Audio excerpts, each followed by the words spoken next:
네, 우리 시장 마무리 짓겠습니다. 일단 시장은 강보합 수준에서 마무리가 됐습니다. 오늘 글로벌 증시 전반이 상승을 하면서 기대했던 바가 좀 컸었는데요. 실망이 좀 큽니다.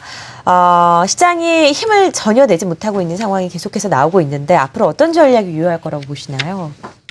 우선 코스피 같은 경우에는 아무래도 FOMC 회의에 대한 결과를 어느 정도 좀 확인하고 그다음에 접근하시는 게 낫지 않나 이렇게 좀 판단이 되어지고 있습니다. 그리고 이제 FOMC에서 이제 페이퍼링을 연내할지 혹은 이제 내년 1월과 3월에 할지에 대해서 이제 어느 정도 이제 가닥이 나올 것으로 판단이 되고 있는데 궁극적으로는 오히려 테이퍼링은 한다. 그리고 하게 될 경우에는 아시아 증시가 어떻게 움직일지 한 번 더 고민을 해볼 필요가 있다라고 판단이 되어지는 상황인데요. 아무래도 그동안 유동성이 어느 정도 축소될 그런 우려감이 있기 때문에 환율 부분에 있어서 어떤 좀 다른 변곡이 나올지 않을까 이렇게 좀 판단해 볼 수 있을 것 같습니다. 그렇기 때문에 이제 어느 정도 뭐 추세적인 상승, 추세적인 하락보다는 개걸음 장세가 나올 거라고 판단이 되어지고 있고 그리고 연말 맞이해서 크게 움직이기보다는 어느 정도 조금 주춤하는 그런 모습을 보이고 있는 상황입니다. 그렇기 때문에 어떤 뭐 상승 쪽의 그런 무게보다는 약간 개걸음 장세 내지는 하락 쪽으로 조금 무게를 잡아야 되는 게 아닌가라고 좀 보수적인 관점을 견지하는 게 좋을 것 같고요. 이런 상황에서 매매를 하신다면은 어느 정도 고점 대비해서 한 20% 정도 조정이 나온 조선업종 그리고 이제 부타디엔 가격이 지금 지속적으로 상승하고 있기 때문에 뭐 화학업종에서는 뭐 롯데케미칼 정도 보시면 될 것 같습니다. 그렇지만 이제 뭐 이러한 그 낙폭과대주나 이런 쪽으로 보시기보다는 성장주 쪽으로 더 관심이 가는 그런 그 시청자분들이 있으시다면은 네이버 같은 경우도 한 번 더 지속적으로 체크해 보시면 좋을 것 같습니다. 가는 말에 올라타라라는 이야기가 있죠. 네이버가 많이 올랐다라는 이야기 계속해서 전해드리고 있지만 그래도 시장에서 가는 종목이기 때문에 관심 있게 살펴보시고 조선주 같은 경우에 물론 오늘도 큰 폭의 상승세를 보이긴 했지만 최근에 고점 대비해서는 좀 하락해 있는 상황입니다. 낙폭 과대 관점에서 좀 지켜보자라는 의견 들어봤습니다. 코스닥 시장은 어떻게 접근해야 할까요?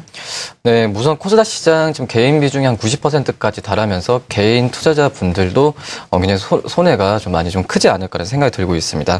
한마디로 좀 중소형주의 뭐 실적이나 뭐 정책적 이슈에 반응하는 올해 상반기처럼 반응하면서 주가가 올라가지 못하는 상황이라고 볼 수 있겠고요. 뭐 결론은 매수 주체가 없으니까 말씀드렸듯이 조금만 매도가 나오면은 크게 종목들이 개별 종목들이 흔들리는 상황이 계속 나와주고 있다고 볼 수 있겠습니다. 뭐 투심이 지금 투자 심리가 코스닥 쪽에서는 굉장히 얼어붙어 있는 거는 맞다라고 좀 볼 수 있겠고요.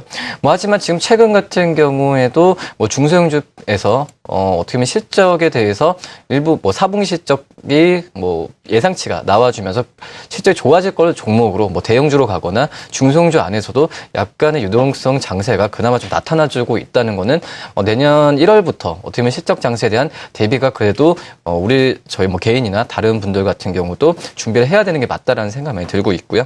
뭐 4분기 실적에 대한 그 실적에 대한 그 긍정적인 평가는 종목별로 많이 다르기 때문에 이런 부분들은 항상 그 체크를 하고 4분기 실적에 대한 예상치 그리고 왜 좋아지는지 이 부분을 꼼꼼하게 체크해서 대응하는 전략이 지금 가장 좋지 않을까라는 생각이 듭니다. 네, 오늘 시장에 대한 자세한 정리, 앞으로의 시장에 대한 전략까지 들어봤습니다.